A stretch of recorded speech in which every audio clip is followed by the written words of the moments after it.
네, 안녕하세요. 허브경래TV 차호영입니다. 오늘 볼 종목은요, 카카오게임즈라는 종목을 좀 보도록 하겠습니다. 그 전에 그 텔레그램 채널 입장하는 방법이 저희 홈페이지에 깔끔하게 정리가 되어 있거든요. 이거 보시면 아이폰, 아래로 보시면 갤럭시야. 이런 식으로 좀 날라가 있으니까 갤럭시 폰이라든지 이런 부분은 좀 구분해서 정리해놨으니까 참고하시면 됩니다. 왼쪽에 보시면은 공식 채널 확인이 되시죠? 저희가 장중에 어떤 뉴스가 나오면 그 뉴스에 연관되어 있는 어떤 관련된 종목들 좀 깔끔하게 정리해서 바로 실시간으로 올려드리고 있거든요. 요거 많이 참고하시면 도움이 된다, 그렇게 좀 말씀을 드리겠고요. 그뿐만 아니라 저희가 3분 허브 리핑이라든지 한정판이라는 영상을 통해 갖고 뭐 시황이라든지 재료 브리핑도 언급을 해드리고 있거든요. 그래서 전방위적으로 주식 관련된 모든 이슈를 저희가 챙겨드리겠다, 그렇게 좀 말씀을 드리도록 하겠습니다. 뿐만 아니라 내년을 미리 준비하시는 분들을 위해서 탑3 종목도 저희가 선정을 해놨습니다. 무료로 제공을 해드리고 있어요. 그러다 보니까 조금 부담 갖지 마시고 언제든지 저희한테 신청을 하시면 저희가 리포트 형식으로 만들어놨던 탑3 종목 보내드리도록 하겠습니다. 자, 게임사는 결국은 뭐 메타버스라든지 NFT로 가든지 가장 중요한 것은 주력 게임입니다. 주력 게임 또는 신작이라든지 이런 것들이 나오면서 안정적으로 어떠한 IP를 기반을 확보하고 여기서 이제 뭐 매출이 나올 수 있는 기반을 만들어내야 된다. 이게 또 가장 기본이 되는 겁니다. 그 위에 메타버스를 가든지 블록체인을 가든지 아니면 뭐 NFT를 가든지 이거는 이제 나중 문제인 거죠. 넵튠이 주력 게임의 경쟁력을 잃고 있다라고 합니다. 좀 안타까운 부분인데요. 카카오게임즈에 인수된 넵튠인데요.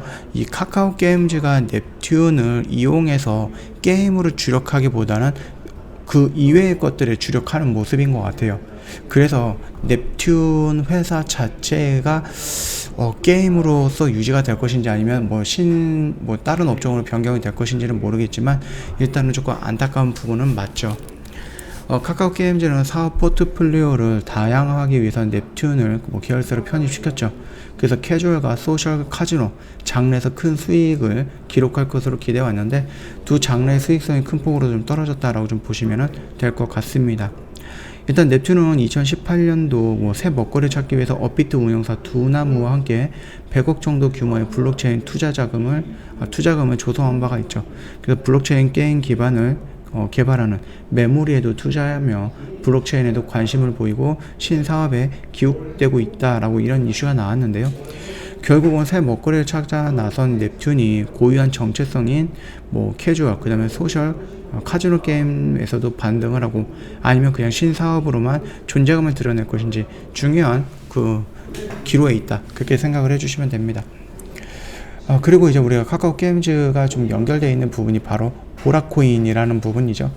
얘네들이 PE2라는 게임으로 진출한다라고 했을 때 이 보라코인이 충분하게 어느 정도 역할을 할 것이다라고 보고 있습니다. 카카오게임은 일찍부터 그 블록체인 사업에 발을 내디뎠는데 천천히 기틀을 다지면서 나아가고 있습니다. 무리하게 발표를 남발하면서 가상자산 시세를 끌어올리는 중소업체랑은 조금 거리를 두겠다라는 그런 의지를 갖고 있는 거죠. 실제 카카오게임즈가 약 1년 전에 NFT가 적용된 모바일 게임 크립토 드래곤을 내놨고요. We made P2E 게임 미르4 글로벌보다 먼저 빠르게 게임을 내놓았습니다. 당시에는 P2E의 시장에 대한 인조가 높지 않았던 데다가 정부 규제를 우려해서 테스트 단계에 머물렀다, 이렇게 좀 봐주시면 될 것 같고요. 그러나 올 하반기부터는 속도 조절 대신에 사업 확장에 고삐를 재고 있다고 하죠. 프렌즈 게임즈를 통해 왔고요. 승부 예측 게임사 나비우스트들을 인수하고 P2E 게임 개발을 위해서 인프라 확장을 구체화하고 있다. 물론 이것도 막 확 나가는 게 아니라 천천히 진행을 하고 있는 겁니다. 주주 소환을 통해서 스포츠 게임 및 메타버스에 특화된 NFT 거래소를 현재 프렌즈 게임즈에서 개발하고 있다고 얘기를 했죠. 그래서 사실상 P2E 시장에 의지를 알린 것이다, 이렇게 좀 보시면 될 것 같습니다. 일단 보라라는 부분이 좀 연결이 되어 있어요. 비트코인의 보라. 타임슬롯 방식의 NFT 거래소 투데이즈도 열렸습니다. 그래서 보라를 활용할 수 있는 첫 서비스가 등장한 것이고요. 최근에는 캐시카우인 오딘 부분에 대해서 업데이트를 기념해서 카카오 가상자산이죠. 크레이 증정 이벤트도 진행을 했다고 합니다. 그런데 여전히 시장에서 판을 뒤흔들 발표가 나오고 있지는 않죠. 카카오게임즈의 향후 행보가 주시가 되는 이유가 바로 이런 겁니다. 언제 대형 이벤트가 터질지 모르기 때문에. 자체 코인 보라를 보유하고 있음에도 대형 파트너십이라든지 히트 콘텐츠에 대한 가상자산을 접목하는 시도는 공개하고 있지 않아요. 이 때문에 카카오 게임즈가 내년 1분기에 대만을 중심으로 해서 이제 해외 진출이 될 거다라는 좀 얘기가 나오고 있는데, 그거를 기점으로 삼아갖고요, 글로벌 P2E 사업을 구체화할 것이라는 전망이 나오고 있습니다. 왜 우리나라 같은 경우는 아직까지는 P2E가 불법이다라는 그런 결정이 좀 나온 거 같죠, 게임 위에서. 그래서 조금 아직은 정부 규제에 대해서 좀 불안한 부분이 있습니다. 그래서 글로벌에서 먼저 시작을 할 수도 있지 않을까라고 생각을 해요.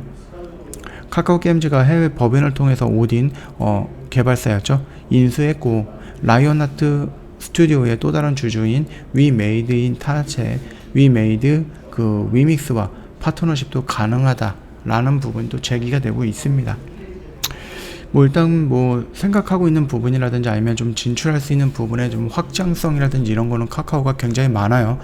굉장히 많은 자회사라든지 아니면 연결되어 있는 협력사라든지 이런 쪽 굉장히 많잖아요. 지분을 투자했던 회사라든지 관계사들이라든지. 그렇기 때문에 가고자 하는 길이 있다라고 하면은 굉장히 거의 독점적인 플랫폼을, 카카오톡이라는 독점적인 플랫폼을 이용해서 굉장히 빠른 시간 내에 그 시장을 점유할 수 있다라는 장점도 갖고 있습니다. 물론 그게 독점으로 연결이 된다라고 했을 때 또 정부에서 어떤 규제가 들어올지는 모르겠지만, 그럼에도 불구하고 큰 장점이다라고 생각을 하시면 됩니다. 메타버스 시장도 마찬가지고 NFT 시장도 마찬가지입니다. 정부 규제가 어떻게 진행이 될지 아직까지는 잘 모르는 상황이기 때문에 차츰차츰 준비하되, 그래서 어느 정도 규제에 대해서 좀 기준점이 잡힌다라고 했을 때 대형 이벤트들이 나올 수 있다라는 부분 참고하시면 될 것 같고요.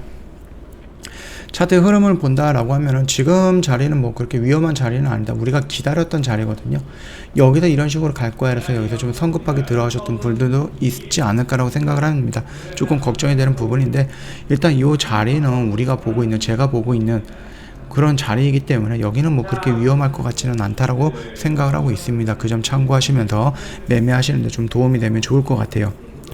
저희 허브경제TV 홈페이지에 놀러 오시면요, 텔레그램 채널 어떻게 입장을 하는지 깔끔하게 정리해놨으니까 참고하시면 되겠고, 이걸로 확인이 조금 어렵다 라고 하시는 분들은 다시 한번 여기에 바로 가기 버튼 눌러주시면 됩니다. 그뿐만 아니라 저희가 2021년 마지막 허브산타 이벤트도 진행을 하고 있기 때문에 이 혜택도 놓치지 마시고요, 한번 좀 보시고 저희한테 언제든지 연락을 주시면 될 것 같습니다. 자, 오늘 영상은 여기서 좀 마치도록 할게요. 영상 도움이 됐다 그러면 구독과 좋아요 한 번만 부탁드리겠습니다.